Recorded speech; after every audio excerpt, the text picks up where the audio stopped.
bohong lah kalau bisa lihat anu apakah buktikan dong gitu. Saya nggak perlu buat kata-kata, cuman minta bukti, perlihatkan ke depan saya gitu aja. Kalau misalkan di sini ada anu, perlihatkan ke depan saya, hadirkan gitu. Kalau udah hadir nampak baru saya percaya. Cuman banyak orang yang berprasangka salah tafsir mengenai dunia. Apa yang disebut dunia? Dunia itu bukan akhirat. Jadi yang disebut dunia itu adalah segala sesuatu yang tidak terbawa manfaatnya sampai ke akhirat. Contohnya apa? Tidak tertutup kemungkinan orang yang tidak punya apa-apa disebut juga ubud dunia. Kenapa ya ibadahnya juga tidak tertutup kemungkinan orang kaya raya budi juru pro di pantong alaya tengah imah, misalkan si jabri dipipiris jamrong di korong, pemajikan denok sawah legok ladok tanya harga di malam batik kotok bakat bengar bahaya mana. Kalau dia sodakohnya bagus, sosialnya bagus, tidak sebut ubud dunia. Dunia itu segala sesuatu yang tidak terbawa manfaatnya sampai ke akhirat, itu dunia. Punya baju tidak pakai ibadah, itu dunia. Seperti itu. Jadi jangan salah tafsir, wah si anu bongkar dunia bukan.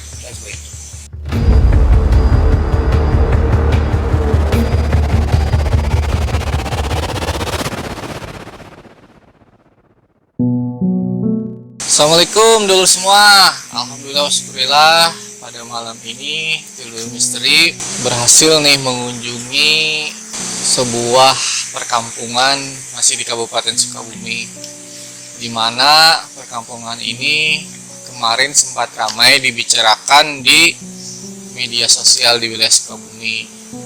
Jadi pada waktu itu jembatan ini yang baru dibangun ini sempat ramai karena jembatan ini ambruk gitu. Nah sekarang alhamdulillah sudah diresmikan oleh Bupati langsung dan jembatan ini sudah berdiri dengan kokoh. Saya didampingi oleh tokoh masyarakat yang sekaligus beliau adalah tokoh agama di kampung ini. Bersama saya ada Pak Ustadz Jejen. Pak Ustadz, sehat Ustadz? Alhamdulillah sehat. Jadi Pak Ustadz Jejen ini kebetulan rumahnya ada di belakang jembatan ini. Ya, mudah-mudahan dulu bisa kelihatan ya di belakang. Pak Ustadz, bagaimana kemarin kronologi jembatan di sini ambruk Pak Ustadz? Kronologinya memang ini jembatannya sudah usianya udah tua. Udah lama ya? Memang untuk segera diperbaiki memang sudah layak kemarin juga. Kebetulan karena si besinya itu tertanam dari tembok, jadi gak ketahuan bahwa ternyata besinya itu udah lapuk, udah kayak seng, gak ketahuan, dikiranya kayak di luar aja bagus gitu. Dan beban juga udah tidak memungkinkan. Terus ibu-ibu berbadannya montok-montok. Akhirnya ya apa boleh buat, sudah saatnya, itu sudah ketentuan harus roboh. Kebetulan kemarin Pak Ustadz juga menghadiri acara peresmian jembatan baru ini ya Pak Ustadz. Tapi ngomong-ngomong nih Pak Ustadz, ini sebenarnya kita di kampung mana sih Pak Ustadz, bisa dijelaskan? Ini Kampung Kubang, tetapi ini antara Kampung Benda dan Kampung Porki, jadi perbatasan. Dan dulu semua Pak Ustadz di sini untuk daerah sini sebagai perintis ya Pak Ustadz ya. Iya. Karena ya, sama-sama lah. Kalau sebelumnya di Kampung Porki yang ramai cuman tuh Kampung Kubang ini, untuk wilayah sini Pak Ustadz di sini tinggal hanya satu rumah karena Kampung Kubangnya agak jauhannya Pak Ustadz ya. Kenapa saya pindah ke sini? Karena di Porki, di kampung di atas itu sudah penuh, mau bikin di mana saya juga itu ya, akhirnya apa boleh buat kambing bulat-bulat, akhirnya meceng ke sini. Tapi alhamdulillah jadi ramai daerah sini. Alhamdulillah kalau ramai ya, siang malam ramai yang mancing. Yang mancing ya. Yang lewat yang mancing banyak. Ini jalur hidup ini. Kalau pagi-pagi orang-orang yang seberang gunung ini jualan gula, jualan pisang, semuanya lewat di sini. Lewat yang di sini kerja, ya. yang sekolah semua lewat di sini. Jadi akses ya. Akses vital ya. satu-satunya ke wilayah Kampung Kupang. Dan di sini juga Pak Ustadz dulu semua membangun musola bersama dengan tokoh-tokoh masyarakat. Sebagai penggagas Pak Ustadz gitu. Alhamdulillah dulur di desa kami ya Pak Ustadz ini yang sekarang istilahnya mah salah satu dari ustadz-ustadz yang lain yang rutin ya pengajian ya gitu Pak Ustadz ya. Insya Allah. Tapi di sini ya seperti sekarang pernah ada sesuatu yang janggal. Cuman gak jelas siluet lah. Oh siluetnya Pak Siluet, Ustadz ya. kelihatannya siluet. Cuman bentuknya kalau di kamar itu orb gitu ya. Orb Gitu. Tapi tidak mengganggu. Tidak mengganggu sama sekali. Bahkan kalau disebutkan ya membantu juga sih, membantu. Kenapa? Waktu dulu saya tinggal di sini. Terus rumah saya itu ditinggalin ke kampung, ke Cianjur, ke mertua lah. Gak ada siapa-siapa sini. Ke sini ada yang main ke rumah. Dikiranya ada saya. Kenapa menyangka seperti itu? Karena di dalam rumah itu ada sesuatu. Oh ramai. Ada favorit. Nama tikus. Ada favorit Korea. Guru bukan. Memang itu cuman rasa sernya seperti itu. Yang tidak tertutup kemungkinan bahwa yang gaib itu memang ada di situ. Tapi kalau saya yang menginapnya biasa-biasa. Biasa saja ya. Cuman dia aja, cuma gak tahu lah. Tapi di sini kalau orang lain ada yang ngomong ada penampakan anu kalau saya mau bohong lah. Bohong ya Pak Ustadz ya. Alhamdulillah ya Pak Ustadz selama ini. Mana aja. Jadi karena dulur semua Pak Ustadz ini memang agak terpisah dari rumah-rumah Begini aja lah. perkampungan. Manusia itu tidak ada yang punya mata batin, terkecuali batin yang di mataan. Itu aja. Bohong lah kalau bisa lihat anu, nampakan. Buktikan dong. Gitu. Saya nggak perlu kata-kata, cuman minta bukti, perlihatkan ke depan saya, gitu aja. Kalau misalkan, di sini ada anu, perlihatkan ke depan saya, hadirkan. Gitu. Kalau udah hadir, nampak, baru saya percaya. Bagaimana nih Pak Ustadz, karena ya kita Nurul Misteri ini bergerak di bidang horor ya Pak Ustadz ya. Sesuai dengan nama Nurul Tiga Misteri. Misteri. Nurul Misteri. Iya. Fenomena yang ramai sekarang diperbincangkan bahwa sekarang ini kan Pak Ustadz ramai yang pembuktian yang mengatasnamakan agama ya gitu. Karena menurut Pak Ustadz ini sebenarnya gaib itu sendiri apa sih Pak Ustadz? Gaib itu? Gaib itu adalah sesuatu yang tidak nampak. Yang tidak nampak. Gaib itu ada gaib luar, ada gaib dalam. Tapi kebanyakan yang dibahas itu tentang gaib luar saja sih. Yang sekarang ramai-ramai itu di sosmed BT itu gaib luar itu sebetulnya. Sedangkan gaib luar itu seperti ya contohnya genderuwo anu itu gaib luar. Sebetulnya gaib yang dalam itu bukan itu. Contohnya apa? Gaib yang dalam itu adalah ke dalam diri kita sendiri. Ciri nasata sausa rambut dihanap saibas dampak aya naon jeung aya saha. Urang bakal ka mana? Urang bakal maut. Gaib anu sabenerna nyata gaib disebut kena aya surga jeung neraka disebut jeung lain-lain. Aya mijan, aya timbangan amal, aya perbalasan. Nah, itulah gaib yang sebetulnya. Yang sebetulnya ya. Iya. Sedangkan menyikapi ini fenomena sekarang kan yang banyak dibahas ini gaib luar ya. Iya, Mereka gaib luar. Lebih concernnya malah ke gaib luar gitu. Padahal yang lebih utama adalah gaib dalamnya itu yang menurut Pak Ustadz tadi sudah dijelaskan ya. Mau tidak mau sebelum ke dalam pasti lewat dulu dari luar. Dari Gitu. luar dulu ya. Ke katrokela dari luar baru masuk ke dalam. Betul. Fenomena gaib luar ini kan sekarang yang diangkat nih ada kata kuncinya itu jin. Ya, Ustadz. jin. Jadi Ya. banyak diperbincangkan mengenai jin oleh sebagian besar ahli yang ahli spiritual ya Pak Ya. Ustadz ya. Menurut Pak Ustadz sendiri, kita menyikapi sebagai orang beriman ya, muslim, Ya. menyikapi dengan keberadaan jin ini bagaimana Pak Ustadz? Memang ada jin itu. Memang ada. Karena kan udah ada Mama khalaqtul jinna wal insa illa liya'budun. Tidak semata-mata aku ciptakan jin dan manusia. Yaitu untuk apa? Ya untuk beribadah kepada Allah. Jadi benar jin itu memang ada.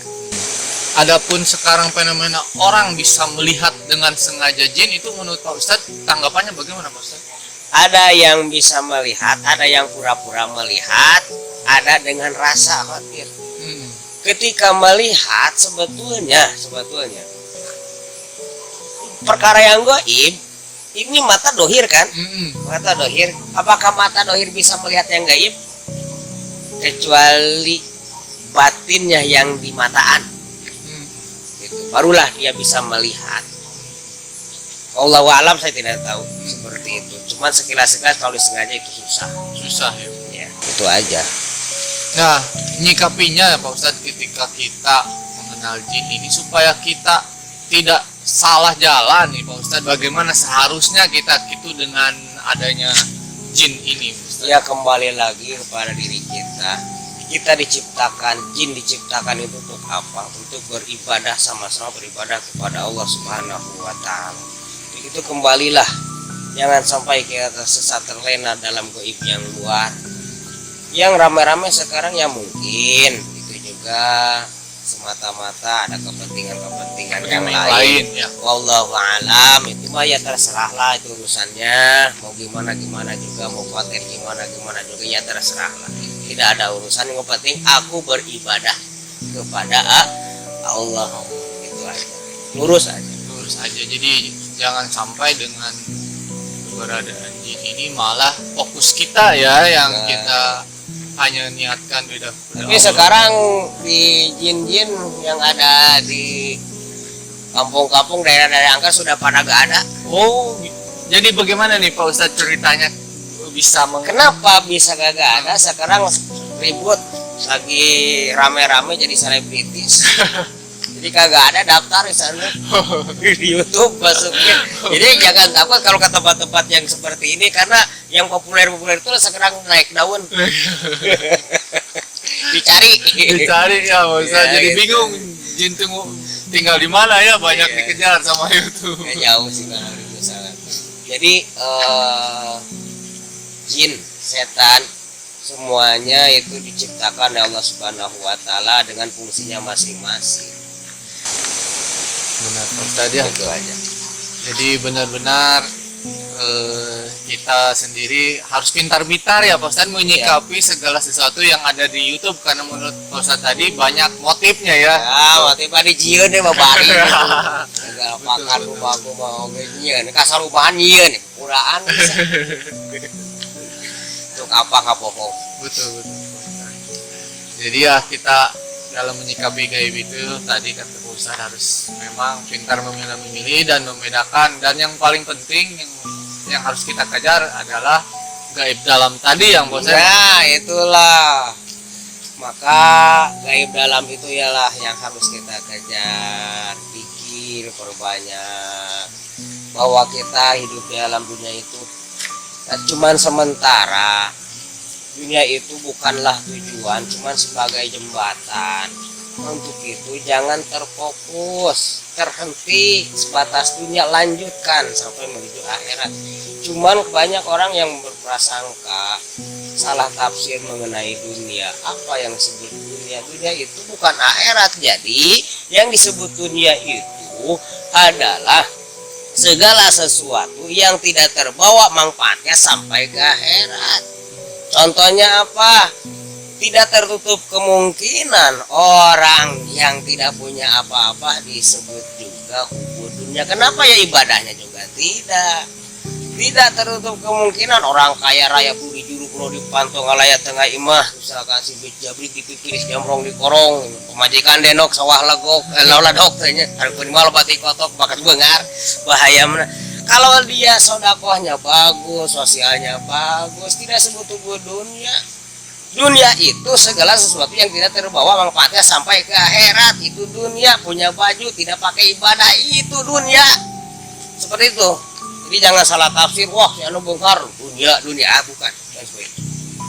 Aja. Jadi goib yang dalam kita gali, kita hidup di alam dunia akan menuju alam yang akhir. Alam akhir itu adalah menuju alam goib, kehidupan yang selama-lamanya abadi. Itu. Penjelasan yang sangat luar biasa dulu semua, semakin mengingatkan kita bahwa tujuan yang sebenarnya tujuan akhir kita adalah akhirat ya Pak Ustadz. Iya. Jadi dulu semua malam ini alhamdulillah nih saya bisa ngobrol, dapat juga nasihat-nasihat dari Pak Ustadz. Mudah-mudahan tidak hanya untuk saya pribadi, umumnya buat dulu semua yang ada di Indonesia sama-sama. Dan malam ini ya saya mengganggu untuk Pak Ustadz nih lagi biasa persiapan mau pengajian besok. Ya ganggu dulu semua karena saya jujur dulur ini kan seolah tempat yang cocok ya Pak Ustadz buat Untuk menyepi segala gitu. Untuk kolwat. Kolwat ya Pak Ustadz. Kolwat. Tenang gitu, suasananya adem gitu.